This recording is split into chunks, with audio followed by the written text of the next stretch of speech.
What we've now done is we've upgraded to a new leather brush, made in Britain as well. So you'll see a close-up image, but you can see that we've got the Made in Britain logo, and we've got it laser engraved as well. So we're really proud of these new brushes. But the real difference has been the bristle types that we've used.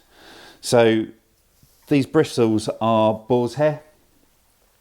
And that makes them just a little bit more finer, but because of the length that we've cut these bristles, it actually makes quite a stiff bristle, but they're soft, they're thin. That means that they can gently agitate that out of the leather grain, obviously in combination with a leather soap or a leather cleaner.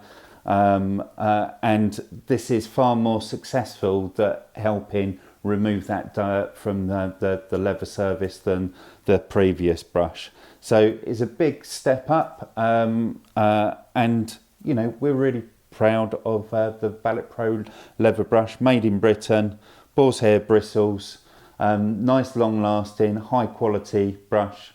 That you'll want to keep on using to maintain your leather in tip-top condition. So that's the ValetPRO leather brush.